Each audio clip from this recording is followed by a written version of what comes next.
The race is on, and Red Bull has already taken the first victory of the season by becoming the first team to run its 2020 car. Max Verstappen took to the track for a filming day at Silverstone, so as well as the usual photos of the launch car, we have also seen it on track. I'm your host, Edd Straw, and joining me on this edition of the Race F1 Podcast Extra is Glenn Freeman, with Gary Anderson joining us later for his technical analysis and then a brief cameo appearance from Scott Mitchell. Glenn, now first up, have you finished grumbling about the unchanged Red Bull livery? Yeah, I think I've retreated back into my hole because the internet shot me down largely for that. I'm always disappointed when Red Bull or any other team come out with the same livery that they always have. And I was a bit critical of Red Bull this morning for that. And lots of people coming out in support of Red Bull. So it's good to know that the fans like that livery. And I've been put firmly in my place. I think iconic liveries only become iconic with retrospect. Like the Marlboro McLarens, you know, we got used to them and they were always just the same for quite a few years. But now looking back, they're great. But at the time, no one was jumping for joy every time another red and white car was unveiled. Same with the Red Bull. Yeah, I completely agree. And the thing is, I think I put more pressure on Red Bull to do something more interesting with their liveries because it's such an interesting brand that normally does buck the trends of its rivals in whatever kind of area it goes into. So it just surprises me that they're so corporate in F1. You know, I guess people like the consistent lineage. You can look back to the first car they had in 2005 and still see the livery similarities, whereas I like the days where teams were probably forced by sponsors, because they had more sponsors, to constantly change their colours and things look different and you just got more surprises. We just have to look quite a bit harder now, I think, to spot the differences when we see a new car, don't we? Yeah, very, very much so. Although I do quite like it when they changed, I say a few years ago, some years ago, now to that kind of matte paint colour. I think that looks that finish looks nicer. But anyway, we're not here to talk about the livery, fun as that is. But this is the third car to break cover. We've seen nothing kind of earth-shattering. Nobody's reinvented the wheel, which is sensible because wheels are that shape for a reason. But we knew this season was always going to be about detail work, evolution. We've got the sample set of 3 cars. This sort of confirms it, doesn't it, that they're working within those well-established concepts, but there's still room for innovation, isn't there? Yeah, that's what I think is interesting. I mean, a lot of people probably struggled to look past the livery being the same on the Red Bull and assume that the rest of the car looks the same as well. But when you actually see the car from the front, there's a significant change in the way they've narrowed the nose and what they've done with the vent at the front of the nose. They've had that for a while in that thumb tip area. But you can probably explain this better than me, Ed. But I think the vent has been moved up, so it's not in the middle of the tip anymore. It's kind of going in the top. And they've also changed what they're doing with the mounting pylons, for want of a better phrase, for the front wing as well. So there's quite a lot of detail change, actually, I think, at the front of the Red Bull.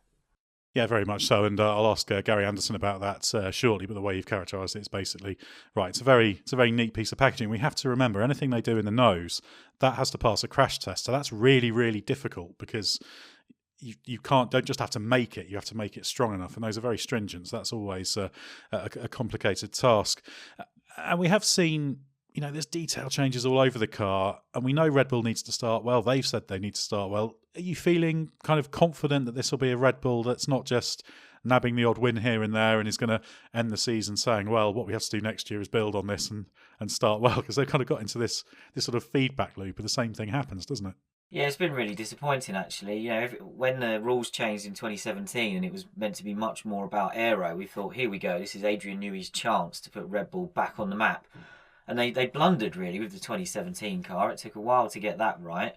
And then I think at the start of last year, again, when we had a front wing rule change, they struggled perhaps to get on top of that. But with Honda coming good as the year went on and Red Bull getting their head around the car and the design and the regulations being stable, there's no reason for them to mess this one up. And I actually think, just briefly going back to the changes we touched on at the front of the car, I think doing that in the final year of a rules cycle suggests to me that they are starting to maximise a lot of the other areas of the car, and they've identified one area where they can make a key change, and that key change is worth making for the final year. So there's no excuses for Red Bull now. Like you say, they can't go on being categorised as this team that messes up the start of the year, falls out of championship contention, and can then steal some race wins later on. We know that drivers like Lewis Hamilton have quite often been quite generous to Max Verstappen in battle for some of those wins, because Lewis has got a championship win to win by that point, and Max has got nothing on the line. I want to see Red Bull fighting for a championship properly from the start of the season, because I think that will change the dynamic on track as well. And of course, it's not just Red Bull, it'd be Honda as well.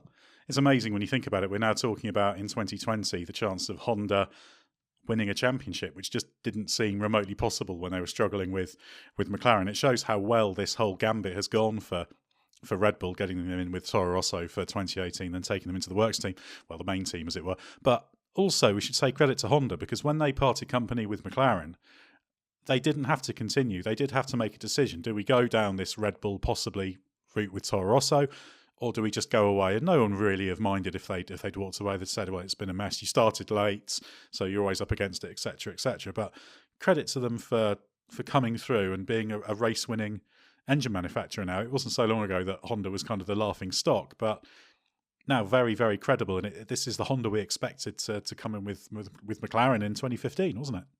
Yeah, I'd actually say that Honda have turned that around quicker than I think anyone would have expected. You know, it's very easy now to say, oh well, with hindsight, what were McLaren thinking? They should have stuck with it. But I think Red Bull had the right circumstances. They had the low pressure team in Toro Rosso where they could get to work with Honda to begin with, and I think that's been huge for Honda. I know that you've said in the past, Ed, and I totally agree with this, that McLaren and Honda weren't doing each other any good, and I don't think Honda would be as good as they are now if they'd stuck with McLaren.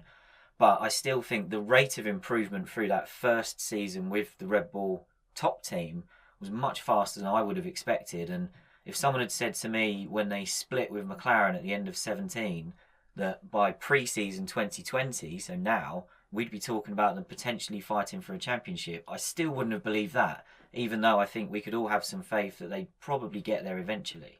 Well, there were almost times last year where you could claim that the chassis side was slightly holding that package back, which is a new thing for Red Bull. But having Honda there in the championship fight is what we all want. And I do think it just sort of feels like the right time. It's always difficult because you tend to look to rules resets for the opportunity to take a leap forward. But Red Bull doesn't really need to take a leap forward. It just needs to inch forward a little bit. So it's already kind of on the edge of the game. It just needs to get into it. And I've said before on this podcast that what I wanted to see from Red Bull is kind of the same sort of concept path and just go down it and keep working and keep extracting more performance out of it. And that's what I'm seeing from this car, because it's not a revolution, but there's lots of little details. There's nothing sort of one flashy thing, maybe the nose a little bit, but that's still that's an extreme evolution of the approach they've taken. There doesn't seem anything they've done on it that's just sort of done to be clever, if you see what I mean. It's just the sort of Mercedes approach. It's right, let's make everything a little bit better. And actually, if you aggregate those marginal gains, it adds up to a pretty big gain. So for me, that's really encouraging. This is a kind of stable Red Bull. We don't know if they've got it right. They could have gone wrong. You can only tell that once the car's on the track, or if you've got a wind tunnel handy, you can put the car in, which our budget won't quite stretch to. But yeah, I've got quite a good feeling about Red Bull this year. Yeah, I think the last thing you want to see from a team that finishes 1 year strong is a sort of wholesale change for the next year. We've got stable regulations. So you look at the end of last year and you think Ferrari got on top of the car they had and started to get results and performance out of that. Red Bull were on the right trajectory as well. Both of those teams appear to have stayed on that path. They're not trying to overreach. They're not trying to do the famous one is McLaren in 2013, isn't it? Final year of a rules cycle, and they had arguably the quickest car in 2012 and then tore it up and tried to do something new for 13. And, the team has never recovered from that from a competitive standpoint. I like the fact that we've not seen that from Ferrari and Red Bull because of the way they finished last season. I think that's why, us in the media and fans are relatively optimistic. Now, as we record this, Ed, we're still waiting, of course, to see the Mercedes, which we get a proper look at later this week. And who knows what they'll do. But I think, we've seen from Mercedes over a period of years now that they do tend to go down this route of just constant refinement. And it's actually good to see their rivals starting to do that as well, because it suggests that everyone's got some confidence in their car concepts now. Well, Glenn, we'll leave you to get back to overlording the website as editor-in-chief of the race and overlording videos and all those other things that you do, and even sometimes podcasts. But I don't like to admit anyone else has any say in podcasts. That's officially my kingdom. But yeah, thank you very much for your insights. We're going to have a quick break, and then we'll be joined by Gary Anderson to get his technical analysis of the Red Bull RB16. If you're planning on driving on the A501 Euston Road over the next few weeks, there are lane closures around the junction with Churchway while we carry out essential safety improvements. Works are due to continue for another few weeks. All roads in the surrounding area will be extremely busy, so please allow more time for your journey and expect delays in the area. Plan ahead and check alternative routes at tfl.gov.uk. To the Mayor of London and TfL, every journey matters. Well, I'm pleased to welcome Gary Anderson to give his technical evaluation of the Red Bull RB16. Obviously, Gary, you know that team well, having worked there in the early days, and it's Jaguar and Stewart guises before Red Bull took it over.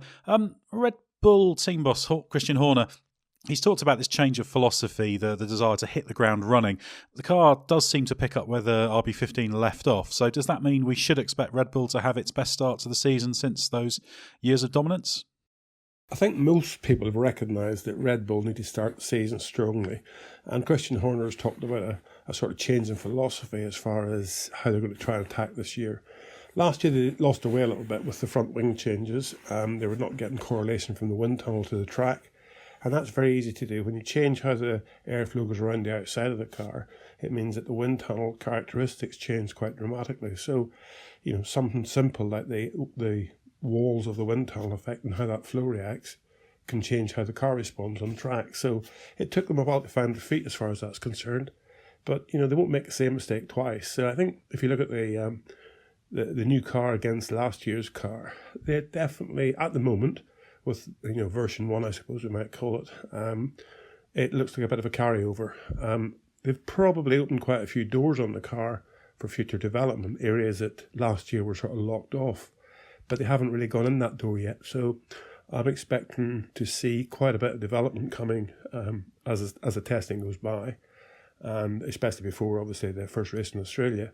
But I think they're just making sure that the car they take to the track initially correlates with the wind tunnel from the information they had from last year. And that's a sensible thing to do because, to be honest, it's so easy to lose points at the beginning of the season and you really can't make them up later on.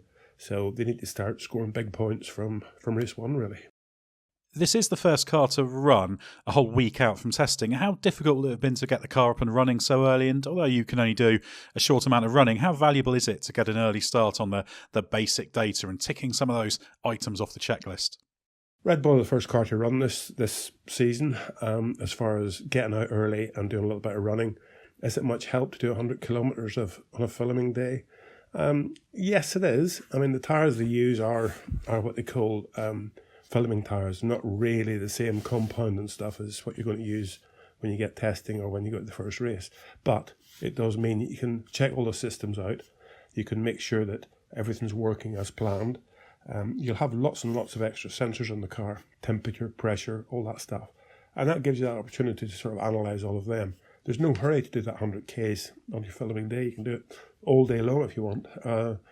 So it will have given them a chance to sort of understand that everything's working okay, everything's working as planned.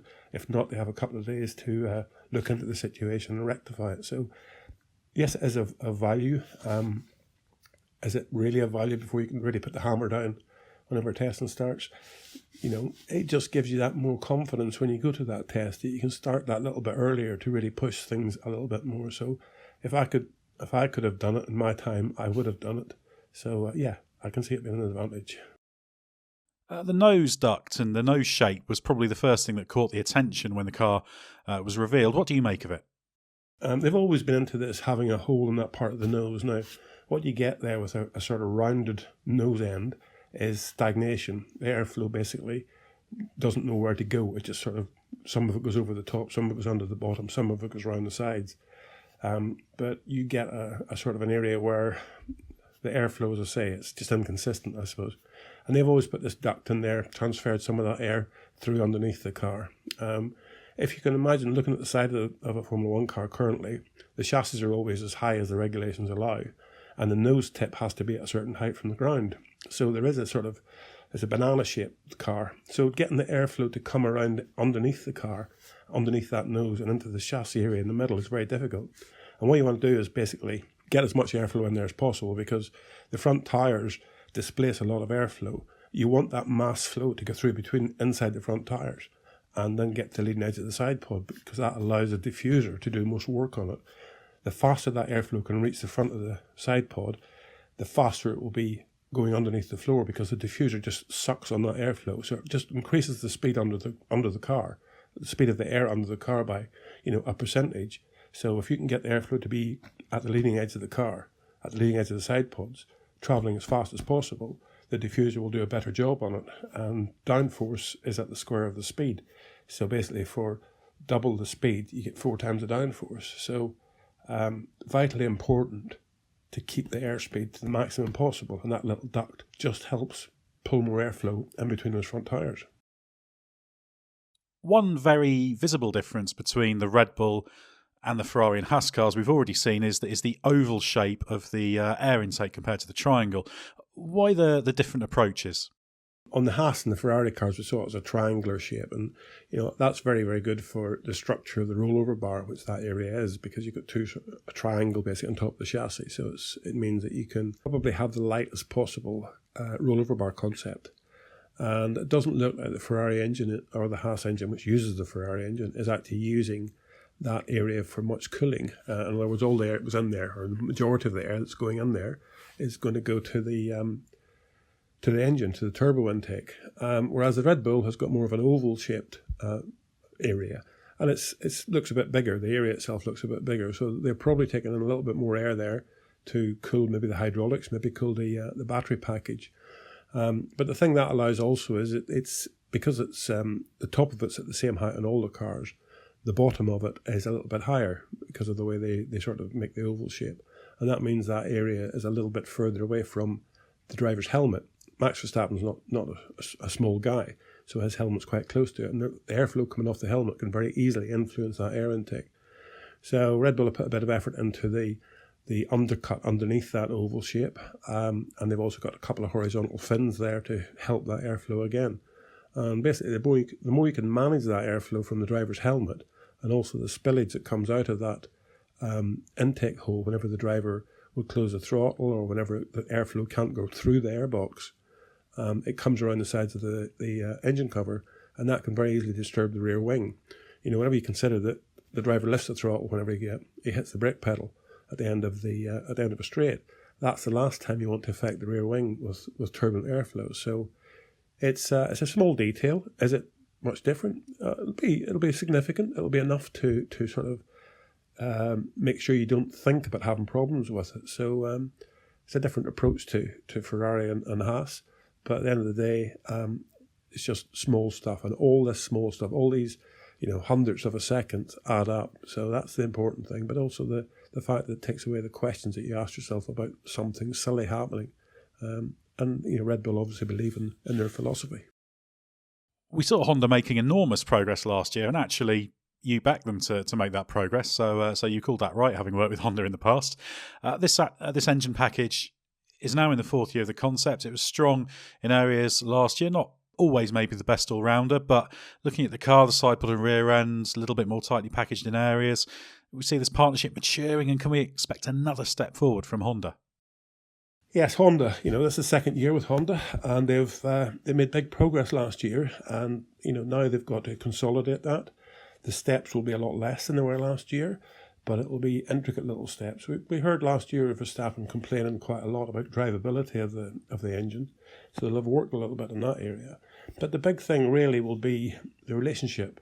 The partnership is maturing. Red Bull will go into this season, 2020, having lots of data from 2019 as far as cooling characteristics, how the car really responds to different setups with the Honda engine. And, they're always changing side pods, you're always changing radiator exits, sometimes even radiator sizes, depending upon the circuits you're going to. And they'll have all that data now, so they'll know where they're going, as opposed to sort of having to take a bit of a stab at it last year. So I can see that area obviously being improved, more consistent, which is vitally important. So I think the relationship will build, and Honda will do a good job this year.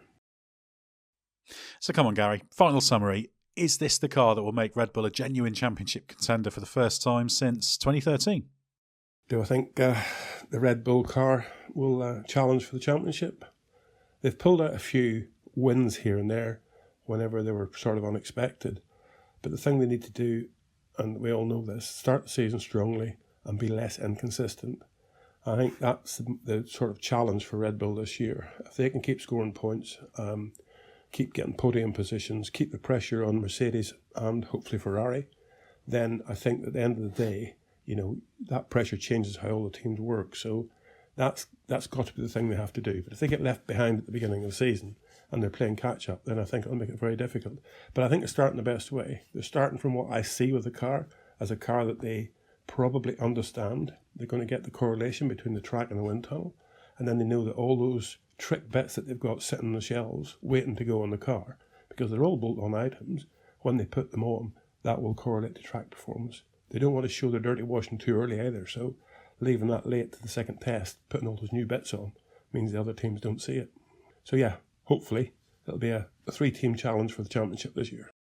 Well, great insight as ever from Gary Anderson there, and you can read more from him on the race's website. That's the-race.com. And now I'm going to bring in Scott Mitchell. Scott, you are somewhere in Paris where you've been attending a Renault launch of sorts. What exactly has been going on? There certainly wasn't a car there. Well, actually, Ed, I'm going to correct you there. There is a Renault Formula One car here. I can see it right now. It's just underneath me to the left. I'm in a sort of like raised, I'm like up one floor in L'Atelier Renault, which is the sort of the headquarters in Paris. I can see a Renault R25.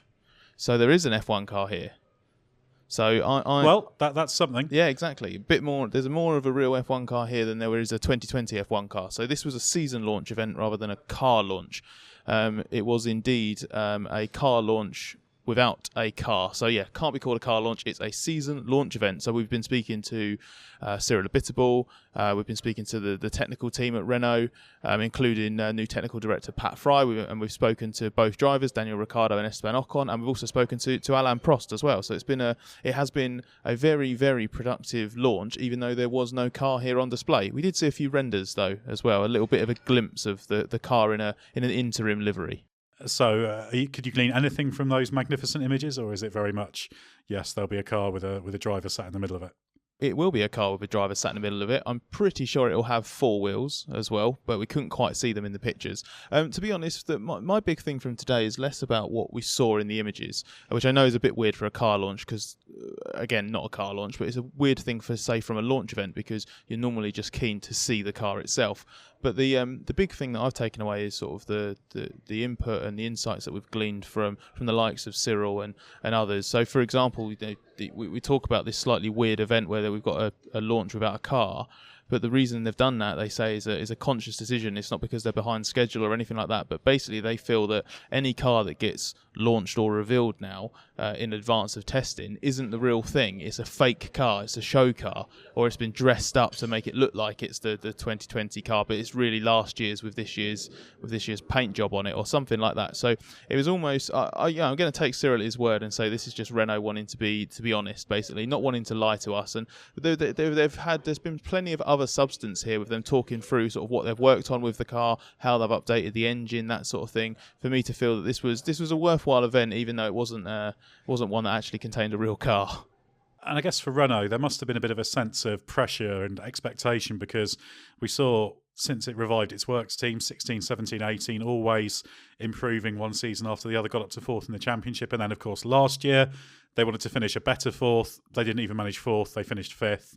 And they were far closer to slipping to 6th behind Toro Rosso than to being up there with McLaren in 4th. So Renault really needs to get back on an even keel, doesn't it? Absolutely. And this is vital. This is a crunch season for Renault, make or break almost, because we know that they're not like any other team in the championship. They're not tied down for 2021, but they have Renault went through quite a bit of upheaval as a manufacturer last year. So there is pressure to perform. And Alain Prost told us that another season like last year won't cut it. They can't underperform like they did. They need to make progress. And there's been there's been quite a turbulent autumn/winter for the team, with major changes on the management side, new head of aero and new technical director. And the weird thing is that the 2020 car, which we will see next week, the genesis of that car is from someone who is no longer working with the team, or from individuals that are no longer working with the team. So slightly weird birth of the 2020 Renault in more ways than one. Obviously, not just because we haven't seen it here,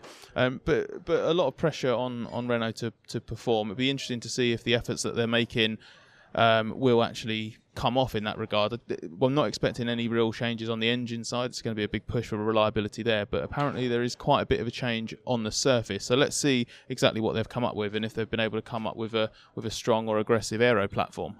And of course, you mentioned there have been technical changes there. Pat Fry is now chassis technical director. You said he was there. He's always an interesting guy to speak to, and he knows how to contribute to kind of turning a team around, shall we say. What did you make of him and what he was having to say? Did it all kind of add up? Because there were some fundamental concept problems with the car last year that needed to be fixed. And although obviously that car was already in the works when he started back at Enstone again, obviously he'd been there in the past. Obviously he'll still have a good feel for how big the changes are and whether they should be in the right direction. Well, the tricky thing there is that Pat's only just started working. He's basically just had his first week back at Enstone, so he's not been able to get involved in it at all. So while he wants to have an impact on the 2020 car, that will only really come with the sort of latter stages of development.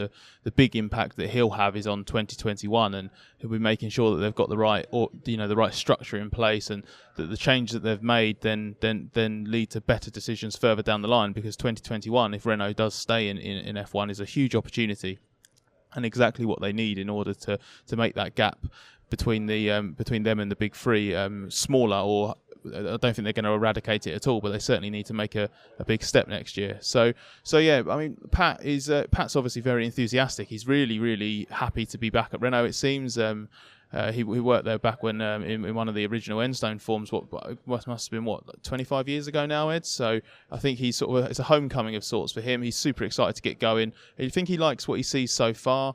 Would he necessarily agree with the direction that the 2020 car has gone in at the moment? I don't think he would. I think if that was the case, then they wouldn't have needed to make the technical changes that they've made behind the scenes, because if you had the right people in place doing the right things with the car, you wouldn't need to get rid of them, would you? So, yeah, Pat's come in, but his influence is minimal at the moment because he has only just started.